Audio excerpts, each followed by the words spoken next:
서기 610년경 보배의 순교자 성 유스토. 서기 610년경 오늘날의 프랑스 지역인 갈리아 북부 보배의 들판에서는 인류 역사가 기억할 만한 경이롭고도 처절한 사건이 일어났습니다. 그 주인공은 불과 9세의 어린 나이에 자신의 생명을 주님께 바친 소년 유스토입니다. 유스토의 순교는 단순히 머리를 들고 걸었다는 초자연적인 전승에만 머물러서는 안 됩니다.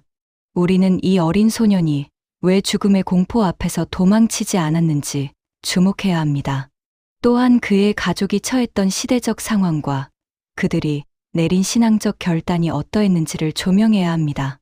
그래야만 한 영혼이 보여준 위대한 승리를 온전히 목격할 수 있습니다. 유스토의 순교는 7세기 초반 갈리아 지방이 처했던 혼란스러운 영적 지형 속에서 피어난 거룩한 꽃이었습니다. 당시 갈리아 북부 보배 지역은 로마 제국의 행정력이 쇠퇴하고 이교도적 관습과 새로운 기독교 신앙이 격렬하게 충돌하던 전환기였습니다. 유스토의 가족은 로마의 혈통을 지닌 독실한 기독교 집안이었습니다. 그의 아버지 유스티니아노는 아들에게 세상의 학문보다 하나님의 말씀을 먼저 가르쳤습니다. 유스토라는 이름 자체가 공의로움을 뜻하듯 소녀는 어린 시절부터 정직함과 순결함을 최고의 가치로 여기며 자라났습니다. 유스토의 가족사가 우리에게 주는 교훈은 매우 명확합니다. 순교는 어느 날 갑자기 일어나는 우발적인 사건이 아닙니다. 일상의 삶 속에서 축적된 신앙의 결단이 극적인 순간에 꽃을 피우는 것입니다. 유스토는 9세라는 어린 나이였음에도 불구하고 이미 내면적으로는 복음의 핵심을 꿰뚫고 있는 성숙한 영혼을 소유하고 있었습니다. 사건의 발단은 유스토의 숙부였던 유스티노를 찾는 여정에서 시작되었습니다. 당시 숙부 유스티노는 기독교 신앙 때문에 박해를 피해 멀리 숨어 지내고 있었습니다. 유스토와 그의 아버지는 숙부를 돕기 위해 위험을 무릅쓰고 먼 길을 떠났습니다. 이는 단순히 가족을 구하기 위한 행차를 넘어 핍박받는 형제를 외면하지 않겠다는 신앙적 연대의 표현이었습니다. 하지만 이들의 행적은 곧 박해자들에게 노출되었습니다. 당시 지역을 통치하던 이교 관리는 기독교인들을 뿌리 뽑으려 혈안이 되어 있었습니다. 그는 군대를 풀어 유스티니아노와 유스토 부자를 추격하게 했습니다. 유스토가 순교의 과정에 들어서게 된 최초의 동기는 바로 이 가족을 향한 사랑과 신앙의 의리였습니다. 추격대에게 포위되었을 때 아버지는 아들 유스토를 숨기려 애썼습니다. 어린 자식만이라도 살리고 싶은 것이 부모의 본능이었기 때문입니다. 그러나 9세 소년 유스토의 반응은 놀라웠습니다. 그는 아버지의 품에 숨기보다 오히려 당당하게 박해자들 앞에 나섰습니다. 유스토는 아버지가 고초를 겪는 것을 지켜보며 자신이 대신 증언대에 서겠다고 결심했습니다. 소년의 이러한 결단은 단순히 철없는 용기가 아니었습니다. 그는 주일마다 들었던 순교자들의 이야기를 기억하고 있었습니다. 자신도 주님을 위해 고난받는 것이 가장 큰 영광임을 확신했습니다. 유스토의 특징은 죽음 앞에서 보인 기이할 정도의 평온함이었습니다. 그는 자신을 위협하는 거친 군사들을 향해 고요하지만 힘 있는 목소리로 복음을 선포했습니다. 관리는 어린 소년을 보고 코웃음을 쳤습니다. 몇 마디 위협이면 아이가 겁에 질려 기독교를 부인하고 숙부의 은신처를 말할 것이라 생각했습니다. 그러나 유스토는 끝까지 입을 열지 않았습니다. 그는 신앙의 형제를 배반하는 것은 곧 하나님을 배반하는 것이라고 믿었습니다. 관리는 분노하여 소년에게 무자비한 채찍질을 가했습니다. 살점이 떨어져 나가는 고통 속에서도 유스토는 주님의 이름을 부르며 인내했습니다.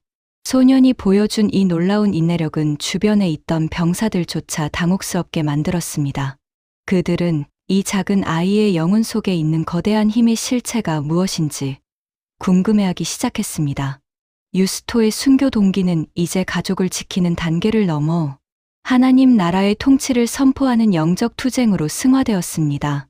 관리는 마지막 수단으로 참수형을 명령했습니다. 소년의 목을 베어 다른 기독교인들에게 공포를 심어주려 한 것입니다. 유스토는 사형장으로 끌려가면서도 슬퍼하지 않았습니다.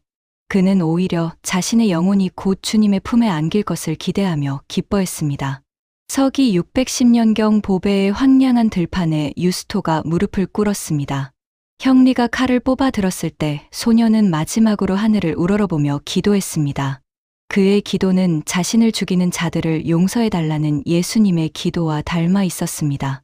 칼날이 내려쳐지는 순간 보배의 대지는 구세 소년의 거룩하고 순결한 피로 적셔졌습니다.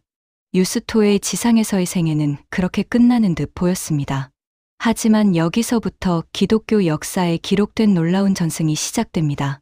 전에 내려오는 이야기에 따르면 목이 잘린 유스토의 몸이 스스로 일어나 자신의 머리를 양손으로 들었습니다.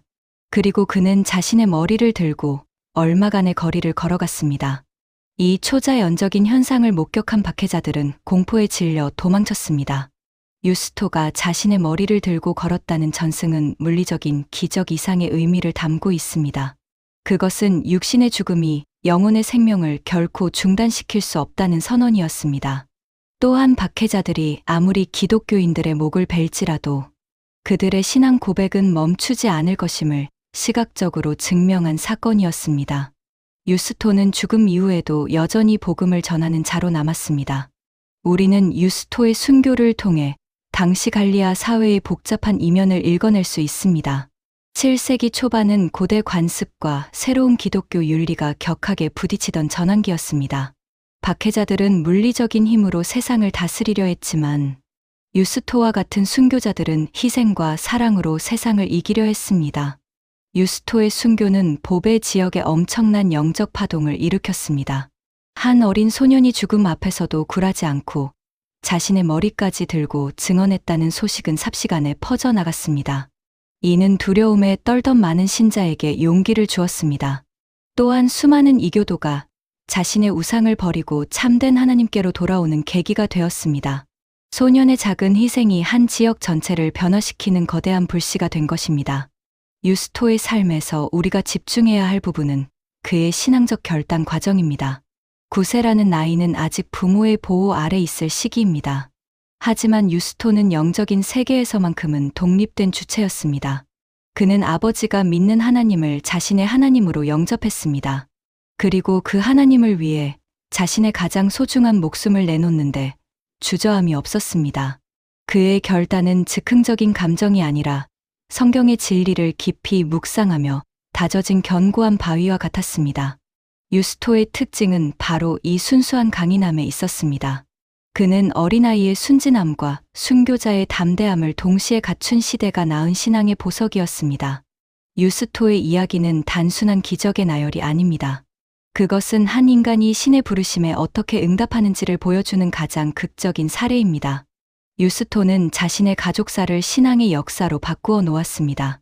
그의 죽음 이후 아버지는 아들의 고결한 뜻을 이어받아 남은 생애를 복음 전파에 헌신했습니다. 유스토가 머리를 들고 걸어가서 멈추어 섰던 자리는 훗날 성지가 되었습니다.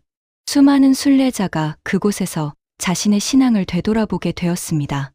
유스토는 죽음으로써 자신의 이름을 영원히 역사에 새겼습니다. 그는 지상의 왕국에서 사라졌으나 하늘의 영광스러운 보좌 옆에 앉게 되었습니다. 오늘날 우리는 유스토의 이야기를 통해 무엇을 보아야 합니까? 그것은 환경과 나이를 초월하여 역사하시는 하나님의 능력입니다. 서기 610년의 보배와 지금의 우리 사이에는 1400년이 넘는 시간의 벽이 존재합니다. 하지만 유스토가 가졌던 그 뜨거운 믿음의 본질은 여전히 동일합니다. 우리는 너무 쉽게 세상의 유혹과 박해 앞에 무릎을 꿇습니다. 작은 손해조차 견디지 못하고 신앙을 타협하기도 합니다. 이러한 우리에게 유스토의 순교는 벼락 같은 깨우침을 줍니다. 진정으로 가치 있는 것을 얻기 위해 덜 가치 있는 것을 버릴 줄 아는 용기. 그것이 바로 유스토가 우리에게 남긴 위대한 유산입니다. 유스토의 순교 동기는 명확했습니다. 그는 예수 그리스도가 자신의 참된 생명임을 믿었습니다. 그렇기에 육신의 생명을 잃는 것을 두려워하지 않았습니다. 그는 보배의 차가운 땅을 자신의 무덤으로 보지 않았습니다. 오히려 하늘나라로 들어가는 영광스러운 문으로 보았습니다. 그의 특징인 흔들림 없는 충성심은 오늘날 침체된 기독교 문화 속에 있는 우리에게 큰 경종을 울립니다. 우리는 유스토처럼 우리에게 주어진 고난의 십자가를 당당히 지고 나아가야 합니다. 그 길이 비록 목이 잘리는 고통을 수반할지라도 주님이 계신 곳이라면 그곳이 가장 안전한 곳임을 믿어야 합니다. 기독교의 역사는 유스토와 같은 어린 순교자들의 순결한 피 위에 세워진 거대한 성전입니다. 하나님은 때로 어린아이의 입술을 통해 지혜자들의 지혜를 부끄럽게 하십니다. 유스토의 순교는 당대 권력자들의 포갑을 부끄럽게 만들었습니다. 오직 사랑과 희생만이 진정한 승리를 가져다 준다는 사실을 입증했습니다. 보배의 들판을 적셨던 그의 피는 헛되이 사라지지 않았습니다. 그것은 역사의 강물을 타고 흘러 오늘 우리에게까지 닿았습니다. 성 유스토의 고귀한 발자취를 기억하며 우리도 삶의 자리에서 신앙의 정조를 지켜야 합니다. 성 유스토의 순교를 기리며 우리는 다시 한번 복음의 승리를 확신합니다. 9세 소년의 머리가 들려졌을 때 세상의 어둠은 물러가고 빛이 비치기 시작했습니다. 죽음은 결코 진리를 가둘 수 없습니다. 유스토의 희생은 보배 땅에 새로운 신앙의 소망을 열어주었습니다. 그의 헌신과 사랑 그리고 마지막 순간의 담대한 용기를 우리는 영원히 잊지 말아야 합니다. 보배의 차가운 대지를 따뜻한 피로 적셨던 유스토의 뜨거운 심장이 오늘 우리의 가슴 속에서도 고동치기를 바랍니다. 성 유스토의 거룩한 이름을 찬양하며 대본을 마무리합니다. 유스토의 이야기는 여기서 멈추지 않습니다. 그의 이름을 부르며 믿음을 지키는 모든 이의 삶 속에서 그는 지금도 살아 있습니다. 서기 610년경 보배의 그 뜨거웠던 현장은 완성된 과거가 아닙니다. 그것은 여전히 우리에게 이어지는 현재입니다. 유스토가 꿈꿨던 하나님의 나라는 이제 우리의 손에 맡겨져 있습니다. 소년 유스토가 자신의 머리를 들고 증언의 길을 걸었던 것처럼 우리도 세상의 어두운 곳을 향해 복음의 등불을 들고 나아가야 합니다. 유스토의 용기와 사랑 그리고 흔들림 없는 충성심이 오늘 우리 모두의 가슴 속에 뜨겁게 타오르기를 간절히 소망합니다.